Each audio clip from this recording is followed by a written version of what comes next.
Got my friend Abii here. I keep wanting to call her Avi, but it's Abii. And just wanted to share a quick introduction video while things were fresh on my mind from the professional development that we just had. So, first things first, you have to plug in your Abii to a wall outlet someplace, and Abii needs to be close to your computer, but not necessarily right next to it. I wouldn't say across the room. I'd say within 10 feet. Once you have her plugged in, and that's going to be on her bottom left-hand foot, the next thing you have to do is turn her on. Now, she's going to be initializing while I am talking to you about a couple of other things. You'll see that her eyes come on green, and then they turn purple, and she'll say a little spiel to you, and she's ready to go. So hopefully you all have gotten an email from Van Robotics. Just a quick update. If you're going to record something with Screencastify and you're going to be disconnecting from the internet, you might want to change your settings so that it stores the videos on your device. I had this long video I just recorded for everybody and it didn't save anything. So we've got that fixed. First thing you want to do is go to your email from Van Robotics and click on that link. That is accounts.abies-world.com. What I did was, oh, there we go. That was a great nap. So while the lights are green, Abii is checking for updates connecting to the Wi-Fi in your classroom. As I was saying, in the upper right-hand corner, if you'll click those three dots and click on More Tools, you can create a shortcut for this website in case you ever need it. It'll show up on your desktop, and it looks like a little atom, Jimmy Neutron. So, oh, there she goes. She's awake now. Her eyes are purple, and now she is ready to go. So she's. Welcome back, my friend. You're welcome. So happy we get to work together. Yes. Again. But first, please connect to my Wi-Fi. All right. Then we can move on to some fun stuff. All right, thank you. So we're going to move on to some fun stuff. Before you connect to the Wi-Fi, log into this using your username and password. If you're using Chrome and you signed into it, it's going to save your username and password, which makes it super easy. The next thing we need to do is add our class, okay? Now, some of you may not have logged into it at all yet, but once you do get logged in, the first thing it's going to show you is it's going to ask you if you want to add students now or add a class now, or if you want to do it later. So go ahead and add a class. Once you do that, it's going to ask you to name it, just like any other program would. Then it's going to ask you to put your learners in. Unfortunately, there is no way to do this with a batch. You cannot import a spreadsheet and do it all at one time. You're going to have to do it the old-fashioned way and type everybody's first name and last name. Okay. Please do not be alarmed if you click on Add Learner and you start typing somebody's name. For example, I'll use Luis here for a second. Luis is already in the system, and there are two other Luises. Okay. So do not be alarmed if you start typing a child's name and their first name shows up with a different last name. Just go ahead and type the last name that you need. And the most important thing is check that you have parental consent. Even though you don't have parental consent, the AUP that they all sign, which is the Internet Usage Policy, once they sign that, the parents being signed that, you've already got permission to use this with the child. There is another form that's going to go home with the children that was in your packet, just kind of a double permission, but it's not absolutely necessary. Once you have all of your students added in, let me close these two little things that pop up. Once you have all of your students in, you're good to go. The default password for every student is going to be 1234. If you're not worried about your kids logging into other people's accounts, leave it as 1234.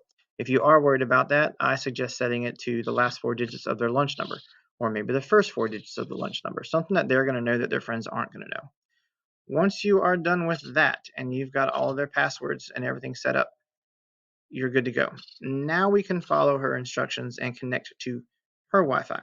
On the bottom right foot of Abii, there is a sticker, and that sticker will tell you which Wi-Fi you're going to connect to. In order to do that, you're going to go to your lower right-hand corner, and you've got a fan there. You're going to click on that Wi-Fi fan, and you are going to find an Abii. Hopefully, you've only got one, but again, if you've got more than one Abii showing up there, it's because somebody next door to you's got one. Find your Abii, mine is FF7B, and go ahead and click on that and click Connect.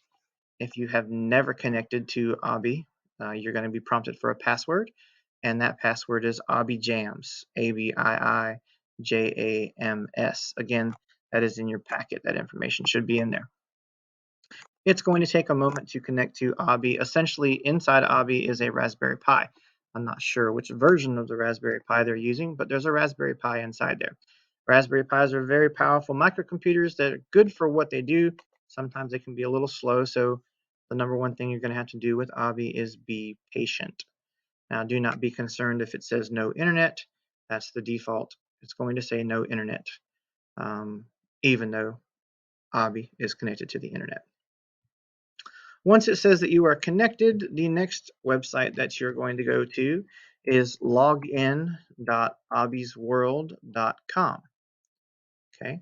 Once you are at that website and you have clicked enter, patience is your best friend. Remember, patience is a virtue, but never pay full price for late pizza. Teenage Mutant Ninja Turtles.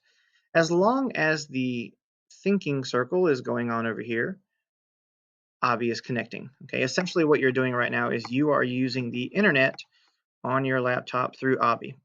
Again, it's a Raspberry Pi. It's good for what it does. Some things are a little slow. Using the internet through a Raspberry Pi via Wi-Fi is a little slow, so you're just going to have to be patient. It's not our network. It's just the system. Be patient with it, and everything will work out fine. Once the website loads, again, this could be anywhere from a couple of seconds to a couple of minutes. Once the website loads, you'll see teacher on the left-hand side and learner on the right-hand side. You'll know everything's working fine. If you're having connectivity issues, I would suggest that you contact Abii's customer support. I may be able to help you with a couple of things, or the district technology individuals can help you with that also.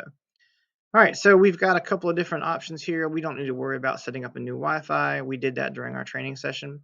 On the teacher side, if you click teacher, it will take you back to that website that we were just at. Okay. Once we are here, I recommend on this website also going to those three dots in the upper right-hand corner, clicking on more tools and creating a shortcut. I would name this one Abii Login. Okay. The first one is what you're going to use. Oh no, I clicked something wrong. Create shortcuts. Let's try that again. More tools, create shortcut. Let me click over here. There we go. And I would name it login. The reason being is because the first website that we went to is what you use for maintenance, setting up the robot, changing different things. Over here I have Abii login, and I'm just going to move that over here onto the right side, someplace that I'll know where it's at. If you're in a lower grade, I would suggest having a Chromebook set aside or a laptop set aside if you have an extra one, just for Abii. That way you can connect to Abii, and once it's connected, you're good to go. If you're in one of the upper grades, I'll create a video for the students on how to connect their Chromebook to Abii and how to go through all the steps they'll need to go through. It is going to be a learning process. Again, patience is your friend. So here I have my shortcut. That's going to take me to the login screen. Once I'm connected to Abii, which brings me here. Okay. As a learner, they're going to click on the learner side. It's going to communicate with the Raspberry Pi inside of Abii, making sure that everything is good to go. And the child just has to come here and find their name. Okay. We are going to use Luis again, Luis Hernandez. And right now his default password, like all of them, is 1234. He puts his password in and he clicks login. Again, training your children that as long as the circle is operating, Abii is trying to connect to the internet. Connecting again to the Raspberry Pi through Wi-Fi is not the fastest thing, but it works. It's good for what it does. You'll see once she connects, she's going to give an audio prompt letting you know that she connects. She's going to say, what do you want to learn today? And then you can choose lesson. Let's jump right into it. But first, I'd like to get a good look at you, stare deep into your eyes, and check out how cool they are. So, I want you to look at the screen, keep your head straight, and count down from 10 with me. Are you ready? Keep it steady. All right, so Luis is going to be really surprised when he's a middle-aged man with a beard showing up in his portfolio. I'm not going to do that to Luis. He'd appreciate the joke, but I'll just leave it the way it is. So after they hit let's go, it's going to count down, and then it's going to take them to their lessons. This was pretty much the first video. I just wanted to show you how to connect, how to get your kids started. I'll make further videos once we figure out how to use more of Abii and all of her software. She's kind of a neat little gadget we can have in our classroom. This robot is going to teach your kids lessons, and also monitor their progress. And all that data is being collected, and we can use it for assessment purposes and also to refine how we're teaching in the classroom. So I hope you've enjoyed this. Hopefully I didn't ramble too much. If you need further assistance, you can reach out to me. My name is Leroy, and Leroy.Steigerwalt, or Leroy.Steigerwalt at sumterschools.net is the email. Hope you all have a great day.